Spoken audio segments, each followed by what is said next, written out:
a lady was talking about a 9-year-old in her neighborhood.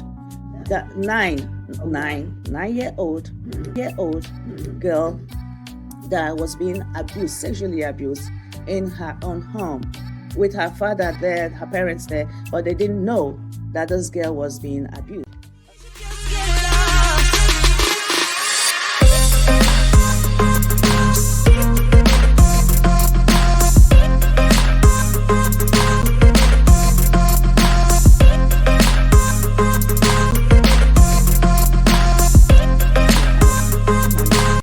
So today our topic is the self-blame trap. As we all know, we've been coming since for like 3 months now, talking about what we have been through and how we're going to heal through it. Last month we talked about violation, how people get violated without even knowing that they're being violated, and they just deal with it feeling like it's a normal thing, and their spouses or their partners keep violating them, abusing them, but they don't see it as abuses. They see it as a normal life that they live. So today we're actually talking about the self-blame. So some of us, we get trapped into the self-blame attitude where we feel like whatever happened to me, I caused it. I know I have a cousin that actually was being abused by her husband, constantly using her as a punching bag. And she reached out to me and told me, hey, this is what's going on with me. And then when I asked her, so what is going on? You don't want this guy to kill you. Why don't you just give him space and see if it's going to cool off a little bit? The answer she gave to me was, well, I caused it. It's my fault that he hit me. And I asked her, how is it your fault? Well, he said something to me and I said something back to him and he hit me. I said, well, but that's not the first time that he's ever done that. So that means that all the times that he's been hitting you, it's him saying something to you and you saying it back to him. And she said, well, yeah, most of the times. And then most of the times he just comes back from work or from somewhere and then he will just descend on me. I said, this is not a healthy relationship. I'm not saying leave your partner. I'm not saying go, but just give him space so that he will realize that what he's doing to you, it's not normal. That is not a normal relationship. That is not how to live your life. And the reason why I brought this one up is sometimes we blame ourselves. I did that. With what happened to me, like I said previously, it started happening when I was 6 years old. And it still like brings tears to my eyes when I remember how this whole thing started. And okay, so I'm going to deviate a little bit. One of my friends sent me a video yesterday. A lady was talking about a 9-year-old in her neighborhood. That 9-year-old girl that was being abused, sexually abused in her own home, with her father there, her parents there, but they didn't know that this girl was being abused. And it was like, I think the abuse lasted for like 2 years before someone else, a stranger, noticed that something was happening to this girl. Maybe she talked to the stranger, maybe she said something, I don't know. But it was a stranger that actually found out that there was something going on with this young girl and called the police, and that was how this whole thing was uncovered. She couldn't tell anybody. I don't know if she was scared of her abuser. I don't know if she was ashamed, but my thing is she is a 9-year-old girl. I don't think she should be ashamed of anything.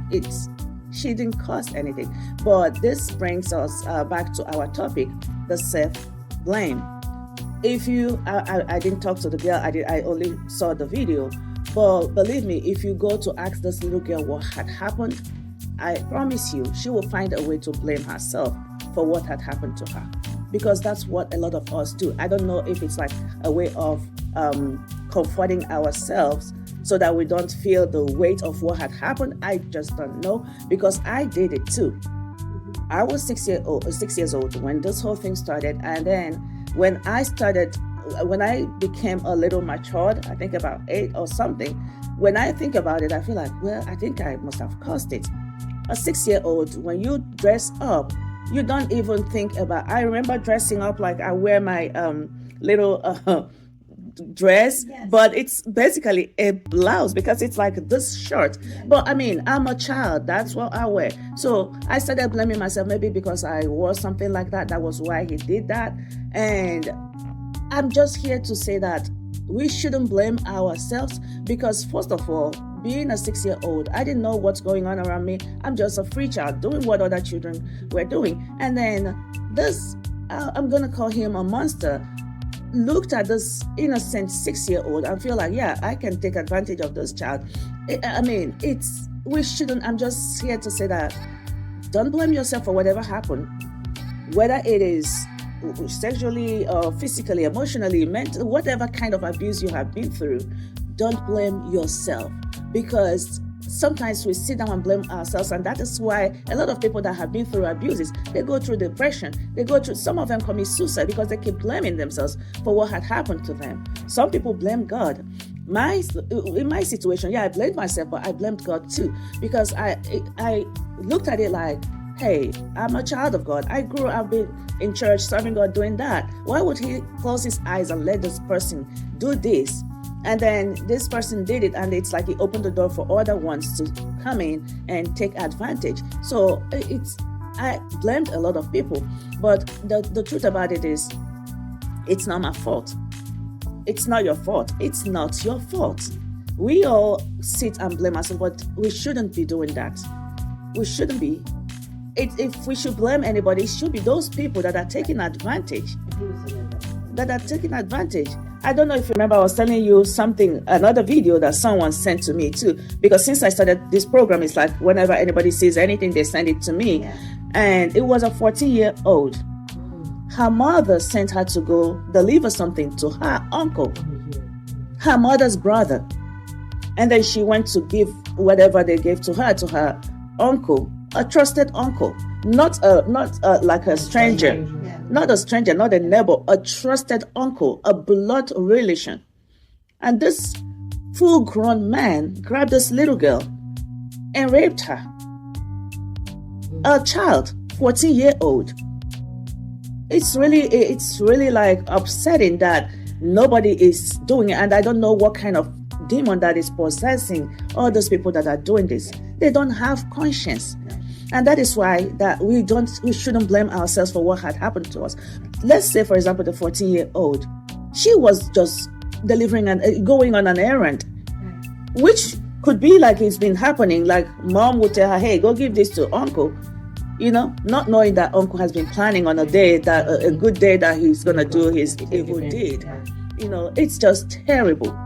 It's terrible. It's awful, and that is why we all should learn not to blame ourselves. It's not easy to not blame yourself. Just like the story I told about the lady that her husband beat up all the time, and she kept saying, yeah, it's my fault. It's going to continue being your fault until you die from it. So it is not your fault. Don't blame yourself. Don't get into depression for something that happened to you that you know that you couldn't control. You didn't just plan on going in there so that you get raped or get abused. Nobody wants to be abused. And I sit here to tell each and every one of us that, first of all, it is not our fault. And I was talking to someone this morning, and I said, oh yeah, it's a meeting that we have. And I almost said with victims of abuse. No, we're not victims. We're survivors. We survived it. Those people that did all this to us, they thought we were not going to survive it. They thought it's gonna kill us. No, it's not going to kill us. It's going to make us. And that is why I want to empower each and every one of us to turn this pain into power. We're going to triumph through our trauma. It's not going to be a trauma anymore. It's going to be a triumph for us. So please do not self-blame yourself. Don't blame yourself. Don't blame yourself. I'm not going to blame myself anymore. And then we're going to go through this workbook step by step, and then we will also fill out the blanks and then walk through the questions as well. And then if you have anything you want to say, we can go ahead and say it. But before we go through this whole thing, I'm going to turn my camera off so that she will share her story if she's okay sharing it, since she's coming for the first time.